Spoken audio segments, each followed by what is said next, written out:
Olá pessoal, e é dessa forma então que você faz para colocar o som de carregamento no Redmi Note 12.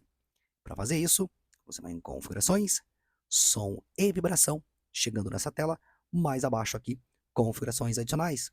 E aqui pessoal, nessa tela aqui você vem mais abaixo ainda, temos aqui para reproduzir o som quando o carregador for conectado, tá ok? Então se você quer que saia som para quando você colocar o seu Redmi Note 12 para carregar, é só ativar essa caixinha.